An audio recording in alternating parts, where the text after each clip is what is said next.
At the beginning of fall, this tank was empty. We had used the 420 plus gallons that we were given by Mother Nature to water the raised beds. Well, now it's winter, and we'd emptied that thing, but then we've had some rain, which is unusual for us, and this tank is full again. Well, I got concerned because this time of year, overnight and early morning, we're in the low 20s, and this tank was full. So what I did was I wrapped heat tape around the base of the tank and around the spigot openings, and just keep those from freezing up and busting. Hate that for that to happen. So and it's working well, no issues there. I mentioned in a previous video that the chief design engineer did not like the idea of the uprights being on the outside of the screen house and then the panels fitting in between and attached to the horizontals. She said with those uprights on the outside like that, it just reminded her of somebody walking around with their shirt inside out. She said it would just bug her. So, okay, I agreed. Pull all this structure off and mount them on the outside. As you can see, I've got the top one already changed. And what I had to do is I had a notch for the uprights so the horizontals would fit somewhat flush. Oop, sunshine. Fit somewhat flush to the pipe. So all I'm doing there is I'm taking the speed square, just butting up there, and then marking it with good old soapstone, top and bottom underneath. And then I just pull these off, take them over to the shop and cut those flanges off, smooth them up a bit with a grinder, and then I treat them with muriatic acid to enhance and accelerate the patina process. Let me show you that. So it's January 4th, 2021, and I'm standing out here in a t-shirt. It was 22 degrees Fahrenheit this morning when I first got up. And we have a projected high of 66 to 68 degrees. About 50 degrees ambient temperature right now, but with the good old sun shining on you, it's just nice. Humidity is fairly low, so you just don't get that chill to the bone. Cold. Anyway, as you can see, I've already got this one notched to sit flush or semi-flush on the upright pipes, and right now it's basking in a coat of muriatic acid to accelerate the patina process. This will sit here for a few hours. I'll rinse it off with a little soda water, baking soda water, neutralize the acid and wash everything off, and then it'll be ready to remount on the structure. I got 3 or 4 more of these to do, and then I'll be back on track with continuing with the construction. Some folks have mentioned, hey Matt, that's awful heavy material you're using for a fairly simple little enclosure, screen house around the garden area. And you're right, it is awfully heavy material for that, but remember, this was all scrap and I got it for free, which, that's my price. So that's why I'm using it. It's the only reason why I'm using it. To go out and buy material, retail price, I would be looking at saving money for a year before I'd be able to go down and, buy all this material new. And we're talking just like fencing tubing and stuff like that. I mean, you guys all know what prices are right now, and it's just prohibitively expensive to try to do anything. So, hey, I'm going with the theme of the channel. It's all scrap, baby.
Well, that's a start.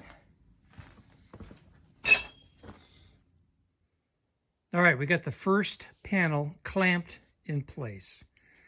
And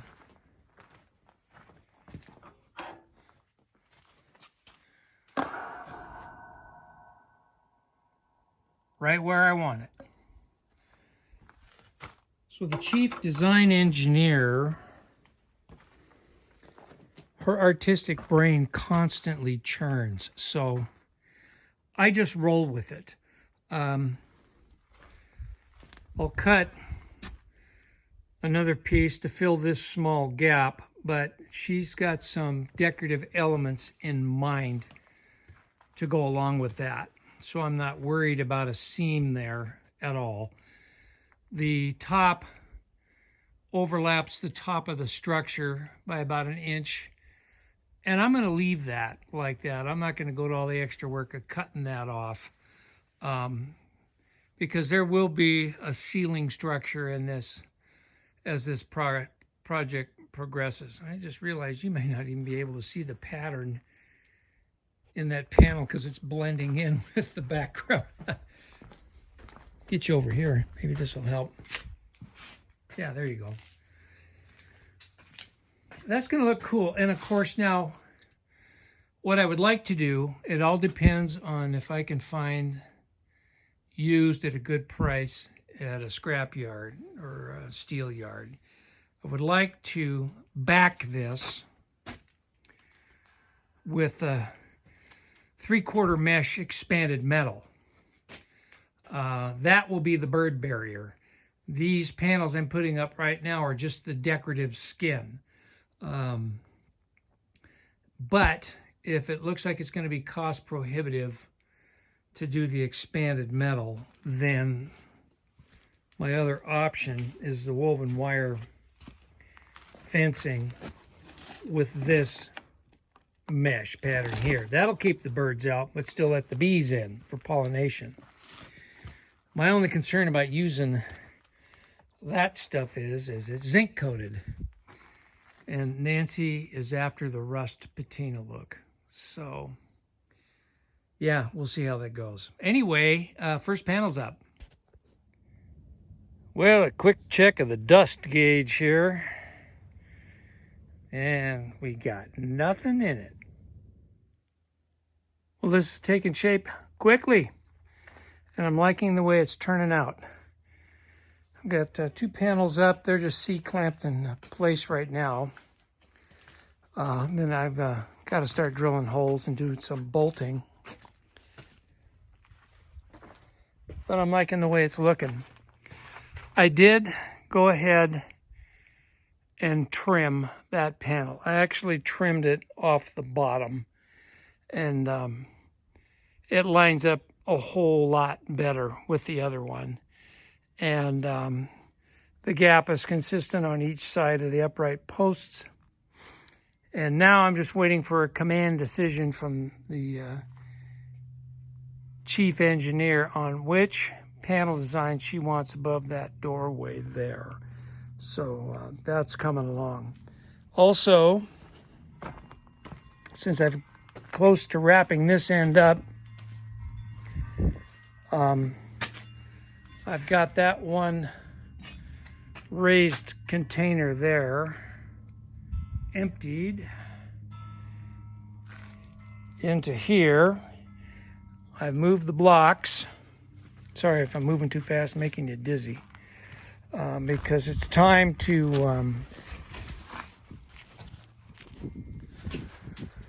run a line from that corner over to here. I've got to dig the last 3 remaining holes for the uprights on this end.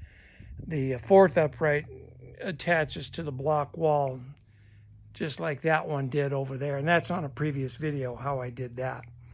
So I'm not going to film digging holes and putting in uprights and pouring cement, because I've featured that on an earlier video when I did that end.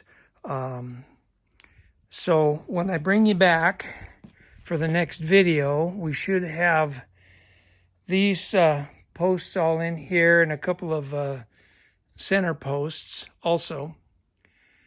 And then we'll be hanging more panels.